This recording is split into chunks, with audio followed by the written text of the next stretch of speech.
এই আন্তর্জাতিক অপরাধ ট্রাইব্যুনাল এবং আমাদের এই বিচার ব্যবস্থার প্রতি এখন যদি কেউ কোনো ধরনের আঙ্গুল তোলার চেষ্টা করে, সেই ভারতীয় চোর রয়ের দালালদের বীজদাঁত ভেঙে দিতে আমরা ছাত্র জনতা প্রস্তুত রয়েছে ইনশাআল্লাহ। কতিপয় আওয়ামী টোকাইকে ভাড়া করে এনে আন্তর্জাতিক অপরাধ ট্রাইব্যুনালের চিফ প্রসিকিউটর, দেশের স্বনামধন্য আইনজীবী অ্যাডভোকেট তাজুল ইসলামের বিরুদ্ধে যে বিষেধাগার এবং তাকে এখানে হেনস্থা করার প্রতিবাদে আজকের এই বিক্ষোভ। আজকের এই বিক্ষোভে যারা বক্তব্য রেখেছেন সকলকেই ধন্যবাদ। প্রিয় বন্ধুগণ, আপনারা সকলেই অবগত, এই আন্তর্জাতিক অপরাধ ট্রাইব্যুনালে খুনি হাসিনা দীর্ঘ 17 বছরে জামাত ইসলামী এবং বিএনপির সিনিয়র নেতাদের মিথ্যা বানোয়াট ভিত্তিহীন মামলায় একের পর এক ফাঁসির কাস্টে ঝুলিয়েছিলেন। যখন বাংলাদেশ জামাত ইসলামী এবং বিএনপির সিনিয়র নেতাদের এই আন্তর্জাতিক অপরাধ ট্রাইব্যুনালে মিথ্যা মামলায় ফাঁসির কাস্টে তাদেরকে ঝুলানো হচ্ছিল, ঠিক তখনই এই আন্তর্জাতিক অপরাধ ট্রাইব্যুনালে সাহসের সাথে আইনি লড়াই চালিয়ে গিয়েছিলেন অ্যাডভোকেট তাজুল ইসলাম। অ্যাডভোকেট তাজুল ইসলামের আইনি পেশায় প্রায় 30 বছরের অভিজ্ঞতা রয়েছে। এই 30 বছরের যে সুনাম, যে আইনি পেশার অভিজ্ঞতা, এই 30 বছরে আজ পর্যন্ত হাইকোর্ট, সুপ্রিম কোর্টে ন্যূনতম কেউ আঙ্গুল তুলে একটি অভিযোগ এই তাজুল ইসলামের দিকে করতে পারে নাই। কিন্তু গতকাল আমরা দেখেছি এখানে ভারতীয় রয়ের পরিকল্পনায়, ভারতীয় এজেন্ডায় হাসিনা রুহানি সন্তান ডাকসুর সাবেক ভিপি নুরুল হক নূর এই তাজুল ইসলামের বিরুদ্ধে হাইকোর্ট প্রাঙ্গণে বিক্ষোভ করেছে। শুধু সেখানেই সীমাবদ্ধ নয়, এই নুরুল হক নূর এটাও বলেছে তাজুল ইসলামের 2 গালে জুতা মারো তালে তালে। তার কত বড় স্পর্ধা, কত বড় দুঃসাহস, একটা বার চিন্তা করে দেখেন। এই হাইকোর্ট প্রাঙ্গণে আজ পর্যন্ত আইনজীবী ছাড়া কোন রাজনৈতিক দলের নেতাকর্মীদের বিক্ষোভ কিংবা মিছিল করার কোন নজির আমরা পাই নাই। এই হাইকোর্টে একমাত্র আইনজীবীরা বিক্ষোভ করতে পারে, মিছিল করতে পারে, মিটিং করতে পারে, কিন্তু কোনো রাজনীতিবিদ কিংবা কোনো রাজনৈতিক দলের টোকাই নেতা কর্মীরা এখানে এসে মিটিং, মিছিল কিংবা বিক্ষোভ করার কোনো এখতিয়ার নেই। কিন্তু গতকালকে এই হাসিনা রুহানি সন্তান, যিনি 2019 সালে শেখ হাসিনার মুখে, শেখ হাসিনার প্রতিচ্ছবিতে তার মায়ের প্রতিচ্ছবি দেখেছিলেন, যিনি বলেছিলেন আমার মা মারা গেছে, কিন্তু প্রধানমন্ত্রী শেখ হাসিনার মুখে আমি আমার মায়ের প্রতিচ্ছবি দেখতে পাই। আজকে সেই খুনি হাসিনার রেখে যাওয়া রুহানি সন্তান এই হাইকোর্ট প্রাঙ্গণে টোকাইদের ভাড়া করে এনে আমাদের এই আন্তর্জাতিক ট্রাইব্যুনালকে বিতর্কিত করার পায়তারা শুরু করেছে। তার উদ্দেশ্য পরিষ্কার, কারণ এই ট্রাইব্যুনালে খুনি হাসিনা এবং তার দোসরদের বিচার শুরু হবে যখনই এই ট্রাইব্যুনাল খুনি হাসিনার বিরুদ্ধে ইতিমধ্যে গ্রেপ্তারি পরোয়ানা জারি করেছে। আর এই খুনি হাসিনার রেখে যাওয়া রুহানি সন্তানরা এটা সহ্য করতে পারছে না, মানতে পারছে না যে তাদের আম্মাজানের বিরুদ্ধে এই ট্রাইব্যুনালে বিচার হবে, এই ট্রাইব্যুনালে তাদের আম্মাজানের সর্বোচ্চ শাস্তি হবে। তাই তারা ভারতীয় প্রেসক্রিপশনে রয়ের এজেন্ডায় এই ট্রাইব্যুনালকে বিতর্কিত করার জন্য এই ট্রাইব্যুনালের সামনে গতকাল বিক্ষোভ করেছে। এবং আমরা যতটুকু জেনেছি এই বিক্ষোভের ভিডিও তারা ইন্ডিয়ান হাই কমিশনে পাঠিয়েছে, ইন্ডিয়ান দাদাদের কাছে পাঠিয়েছে এবং ইন্ডিয়ান দাদাদের বলেছে আমরা অলরেডি শুরু করে দিয়েছি। কারণ এই ট্রাইব্যুনালকে বিতর্কিত করতে পারলেই কেবল হাসিনার বিচারের যে প্রক্রিয়া, এই বিচার প্রক্রিয়া বাধাগ্রস্ত হবে। প্রিয় বন্ধুগণ, আমাদের কথা পরিষ্কার, এই ট্রাইব্যুনালকে নিয়ে তারা যে ষড়যন্ত্র এবং চক্রান্ত শুরু করেছে। এই ষড়যন্ত্র এবং চক্রান্তের বিরুদ্ধে সারা বাংলাদেশের ছাত্র সমাজ, রাজনৈতিক দল এবং আইনজীবী বৃন্দ বিক্ষুব্ধ এবং তারা চরম ক্ষুব্ধ হয়ে তীব্র নিন্দা জানিয়েছে। গতকালকের এই ঘটনা কেউই আমরা মানতে পারি নাই। এই ঘটনা ক্ষমার অযোগ্য। এই ঘটনাকে আমরা এদেশের ছাত্র জনতা কোনোভাবেই ক্ষমা করতে পারি না। ইতিমধ্যে ট্রাইব্যুনাল থেকে একটি প্রেস নোট দেওয়া হয়েছে।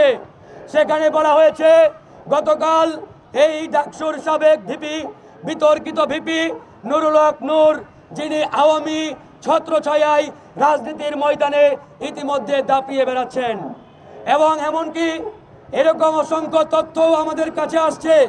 বসুন্ধরা, বেক্সিমকো, এস আলম সহ আওয়ামী মাফিয়া শিল্প গোষ্ঠীগুলোর কাছ থেকে কারি কারি টাকা নিয়ে এই নুরুল হক নূর আওয়ামী গুন্ডা পান্ডা হাসিনা রুহানি সন্তান ফ্যাসিবাদের দোসরদের বাঁচানোর চেষ্টা অব্যাহত রেখেছে।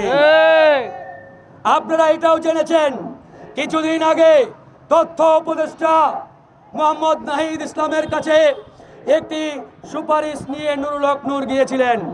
সেই সুপারিশের ভিত্তিতে মাননীয় তথ্য উপদেষ্টা নাহিদ ইসলাম সেই ব্যক্তিটিকে রাষ্ট্রীয় একটি গুরুত্বপূর্ণ পদে নিয়োগ দেয়।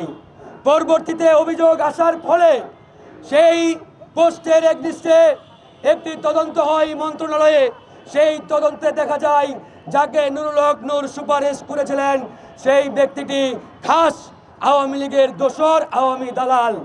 এরপরে মন্ত্রণালয় থেকে সেই ব্যক্তিটিকে চাকরি থেকে অব্যাহতি দেওয়া হয়। এই ঘটনা জনাব নাহিদ ইসলাম তার ফেসবুকেও লিখেছেন, পোস্ট করেছেন। এরকম বিতর্কিত নানান কর্মকাণ্ডে নুরুল হক নূর নিয়োজিত রয়েছেন, তিনি কর্মকাণ্ড চালিয়ে যাচ্ছেন। কিন্তু আমাদের কথা পরিষ্কার, গতকালকে এই সুপ্রিম কোর্ট প্রাঙ্গণে যেটি হয়েছে এটি স্রেফ সন্ত্রাসী কর্মকাণ্ড ছাড়া অন্য কিছু নয়। এই সন্ত্রাসী কর্মকাণ্ডের বিরুদ্ধে আমরা আজকে সুপ্রিম কোর্টের মেইন গেটে দাঁড়িয়েছি। আমাদের এই লড়াই শুধু এখানেই সীমাবদ্ধ থাকবে না, এই লড়াই আমরা বাংলাদেশের প্রত্যেকটি জায়গায় ছড়িয়ে দেব ইনশাআল্লাহ।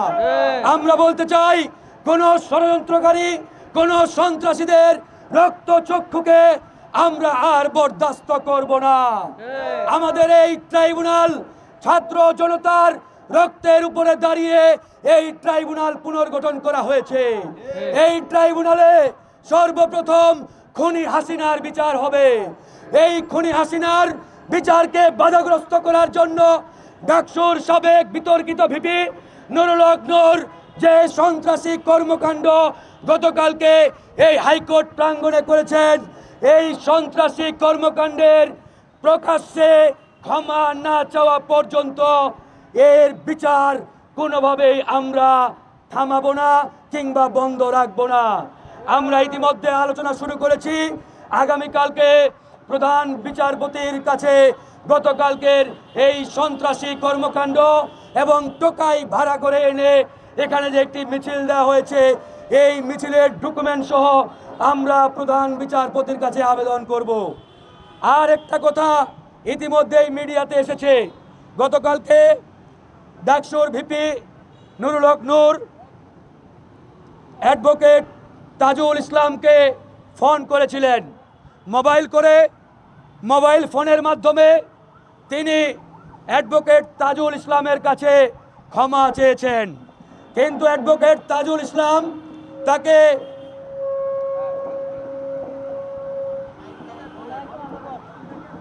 ক্ষমা করেন নাই। কারণ এটি অ্যাডভোকেট তাজুল ইসলামের মধ্যেই সীমাবদ্ধ কোনো বিষয় নয়। অ্যাডভোকেট তাজুল ইসলাম একাধারে একটি ব্যক্তি, আর একদিক দিয়ে তিনি একটি প্রতিষ্ঠান। তিনি যেদিনেই এই ট্রাইব্যুনালের চিফ প্রসিকিউটর হিসেবে নিয়োগ পেয়েছেন সেদিন থেকেই তিনি তার ব্যক্তি সত্তার বাইরে একটি প্রতিষ্ঠানে পরিণত হয়েছেন। গতকাল নুরুল হক নূর শুধু তাজুল ইসলামকে কটাক্ষ করেন নাই, অ্যাটাক করেন নাই, তিনি আমাদের এই বিচার ব্যবস্থাকে কটাক্ষ করেছেন, তিনি আমাদের এই বিচারালয়কে আঘাত করেছেন, তিনি আমাদের সমগ্র বিচার বিভাগকে কটাক্ষের মাধ্যমে রাষ্ট্রদ্রোহ অপরাধ করেছে। তার এই রাষ্ট্রদ্রোহ অপরাধের বিরুদ্ধে আমরা সোচ্চার হয়েছি। একই সাথে আইনি যত প্রক্রিয়া রয়েছে আমরা প্রত্যেকটা আইনি প্রক্রিয়ায় অগ্রসর হব। আপনারা ইতিমধ্যেই অবগত, এই বিচার বিভাগকে আঘাত করার মাধ্যমে তিনি যে রাষ্ট্রীয় এবং দেশদ্রোহী এবং রাষ্ট্রদ্রোহ অপরাধ করেছেন, এই অপরাধের সর্বোচ্চ শাস্তি ফাঁসি ছাড়া অন্য কিছু এদেশের ছাত্র জনতা আশা করে না। কারণ এই বিচার বিভাগ আমাদের ছাত্র জনতার সর্বশেষ আশার আশ্রয়স্থল।